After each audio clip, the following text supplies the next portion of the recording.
And we are live.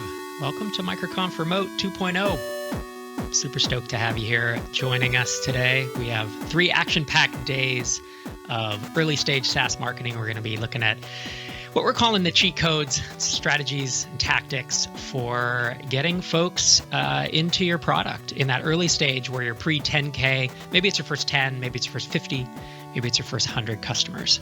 But I'm really excited to dive into this. We're going to be covering all kinds of early stage tactics. And of course, in true MicroConf fashion, we're bringing founders or subject matter experts on the show to talk about things that they have done either for themselves or for their clients, and to bring as many super tactical tips and the results and the learnings and the pros and cons and what they would do differently during the next couple of days. So I'd like to start us off by thanking Hey and Stripe. They are our headline partners for the year. They were headline partners in 2021, and we love working with Hey and Stripe because they're such fixtures in the MicroConf community. Hey, obviously a product out of Basecamp. They're an email service, and Stripe needs no introduction. I mean, they are the payment service for SaaS and for the internet. And I really want to thank them again for being our partners and allowing us to produce events like this. So if you haven't already, I'd love it if you could mention them on Twitter. They're Hey and Stripe, and just thank them for their headline support of MicroConf here in 2021. I'm going to be talking for about the next 15 minutes, to kind of give you my take and my thought process, maybe a couple mental frameworks around early stage marketing, and about why early stage marketing is different than later stage marketing. We really decided to focus this event on early stage because when you'll read books, really good books like Traction by Justin Maris and Gabriel Weinberg, that have a lot of marketing tactics in them. And these are amazing. They're super helpful. But a lot of these books ignore that there's a huge difference between, let's say, pre-product market fit marketing and post-product market fit. If you're doing $50,000 a month, your marketing budget and your marketing approach looks a lot different than if you're doing $500 a month and you only have 5 customers. And so I'm going to talk briefly about why early stage marketing is different. We'll talk about why it's pretty hard, actually, and then do a couple frameworks that I have been using over the years. And then we'll finish off with kind of an overview of what the next 3 days are going to look like. All right, there's just a couple sites. Perfect. So in SaaS, you need to figure out a lot of things when you're building a product from scratch. And this is just a totally incomplete list. It's probably a third of the things, even high level, that you need to know. So what features to build, how to build them, when to build them, how you price this thing, what your positioning should be, your marketing copy, where you find new customers, how to sell this product, how to onboard people, how to make sure that they refer others, how to make sure that they stick around, and on and on and on. I could probably rattle off a list of 20 off the top of my head. When you're starting out, all of these are a blank slate. And it's like a really complex equation that you don't have any of the answers to. Once you get further along, let's say you do have product market fit. Let's say you're doing $40,000 or $50,000 a month. Oops, I'm using my keyboard to advance it. Apologize. Let's say you're doing $40,000, $50,000 a month. Really, a lot of these things are figured out. By the time you're doing mid 6 figures of ARR, you have a general idea of what features to build. It's always a question, but you have an idea. You probably have a process of kind of how to build them and how to think about them, your mental model. Pricing is usually settled, even though you revisit that every quarter or 2 quarters. Positioning and marketing copy, if you've, again, if you're doing $50K a month, you figured something out there. Where to find new customers is always a challenge and always a lot of experiments. But a lot of these other things are settled as you get later stage, and really the long-term game becomes building out your team if that's something, if that's a goal of yours, and then where to find new customers. And so that's what I'm talking about. The difference is early stage, too many variables. Later stage, simpler. So I like the analogy I use is, here's a pretty simple equation. While we have 2 variables and only 1 numeric, we have seen this in later stage algebra, and it's like, okay, I know that I can solve for A in terms of X or X in terms of A. Not that hard.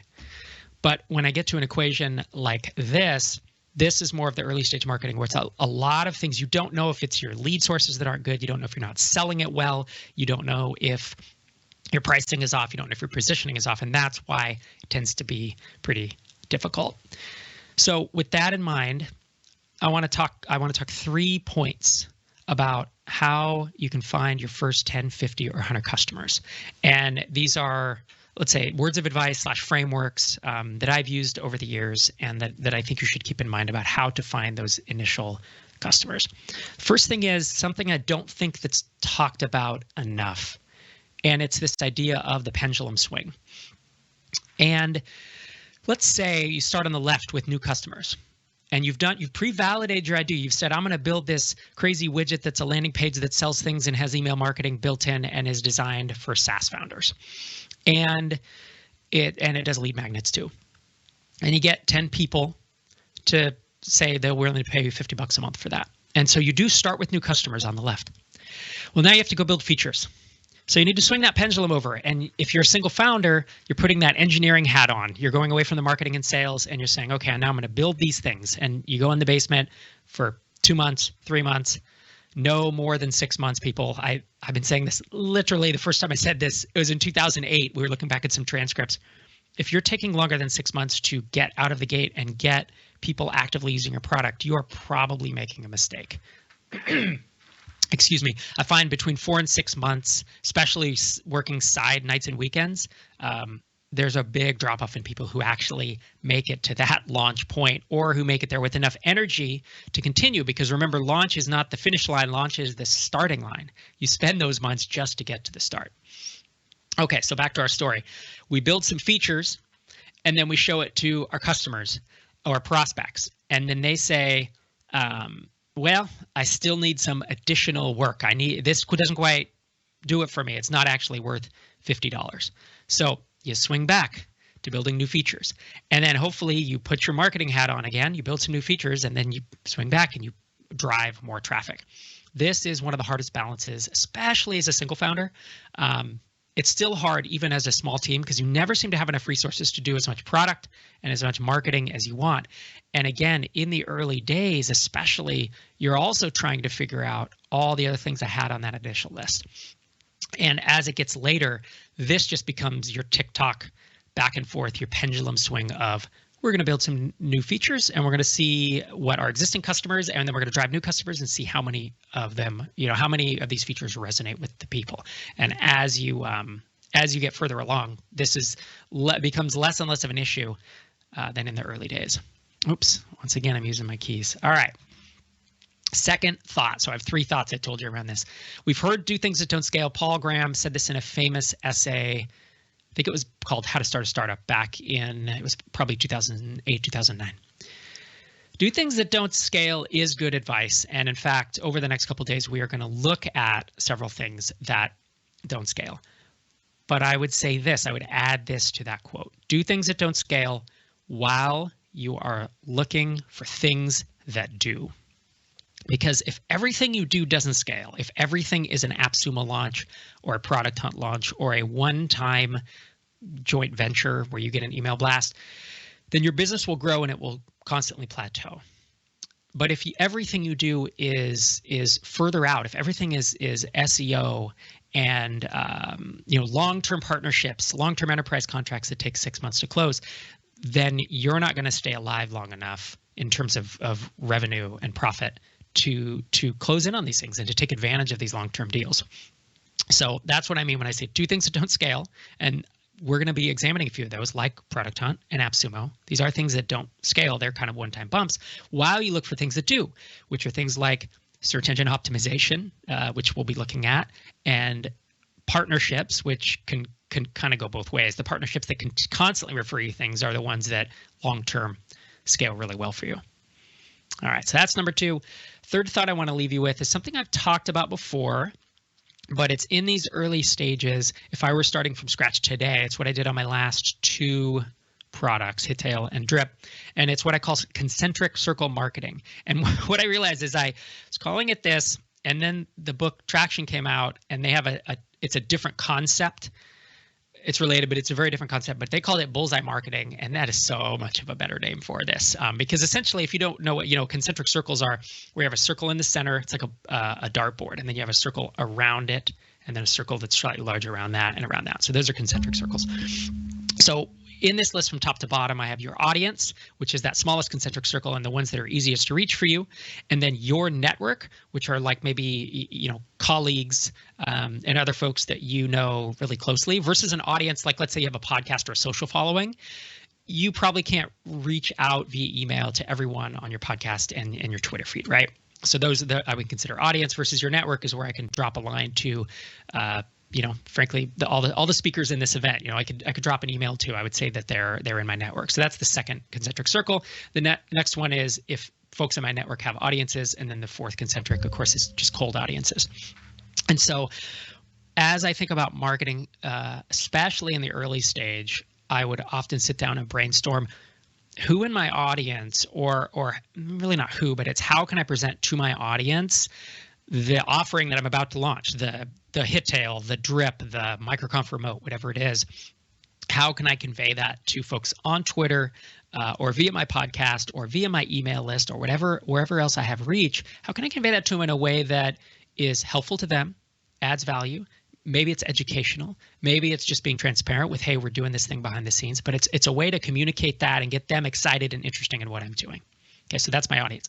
My network, I start thinking, if I'm going to launch email service provider, I think who in my network do I think maybe is unhappy with their current use of MailChimp or Aweber, and how could I maybe drop an email and say, hey, this is what I'm building. I'm curious if you want to try it out. Or who in my network could potentially, moving on to the third concentric circle, could potentially has enough of an audience that not only do I want, hey, maybe would you be willing to try this out, but would you be willing to have me on your podcast to educate your audience on this topic? And it's not have me on your podcast to talk about my ESP. It's to talk about email marketing and to talk about how it's not dead and how it's there's a story there, right? It's the next phase of email marketing 2.0. It's marketing automation, it's tagging, it's automations. I mean, this was the playbook that I ran with Drip. And you can do it too, right? Even if your network is not big, even if you only know a handful of people, that's why you come to events like MicroConf Remote, where you can wander around gather.town and connect with people. That's why you're should be in microconfconnect.com. We are approaching 2,000 founders. That's what I mean by network. I'm not a networker. I'm an introvert, and I sit at home and I read my graphic novels and I talk to my kids and play tabletop games. And yet I have a pretty damn extensive network in this space, and you can too if you just show up. You show up and you offer value to people, and the more value you offer to people, magic, the bigger your network gets. So again, returning back to that third step, your network's audience is like, who do you know who has an audience who you could provide value to and potentially spread the word. And then last is cold audiences, and their cold audiences scale amazingly, but they're the ones that tend to be harder to make work. This is, of course, everything else, right? It's organic search, it's any type of pay-per-click ads or other advertising, or sending folks to a landing page to do webinars. I mean, cold audiences are how you scale big time, but in these early stages, I would really be focusing on these first three to see what kind of traction you can get. So let's take a look at MicroConf Remote 2.0, our early stage cheat codes that we'll be looking at over the next 3 days in our 5 keynote sessions. So this is the first of 6 in that respect. We are going to be looking at AppSumo. All right, we're going to be looking at AppSumo deal. I'm going to have Ruben Gomez from DocSketch, who ran an AppSumo deal back in mid-2019.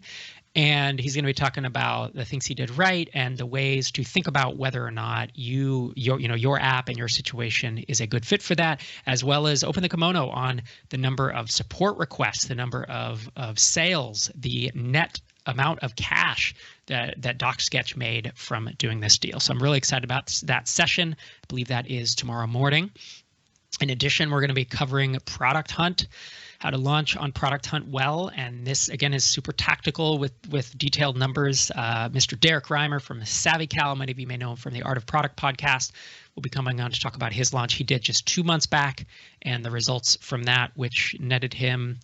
He'll show you, I think it's a few thousand in MRR. Like, it's a non-trivial amount of money, right? And that's one of the beauties of SaaS is that if you have a one-time sale app, you make a few thousand, make 10,000 in sales, but then the first of next month you have 0 in revenue.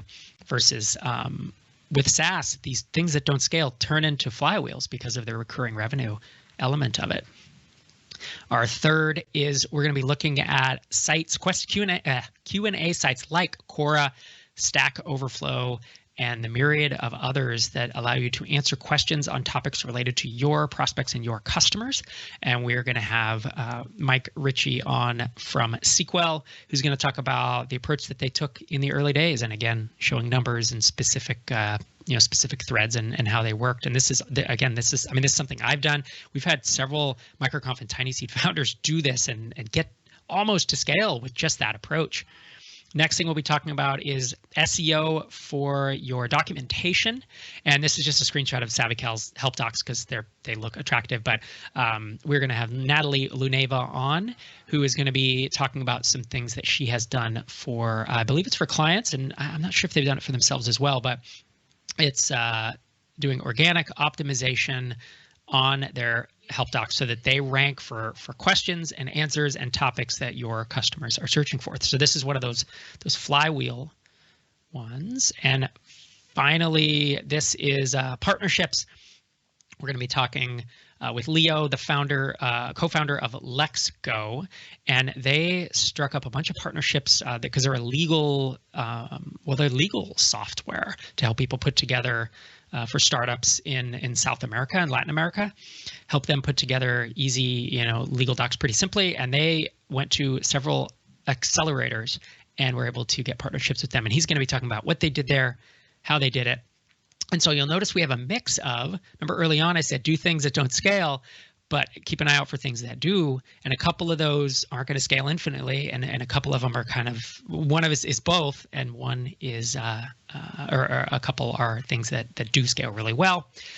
Please, if we're not connected on Twitter, I'm at Rob Walling. And I'd love it if you tweet some stuff out, because we're really want to extend the reach of MicroConf and reach as many founders as we can. #MicroConf and @MicroConf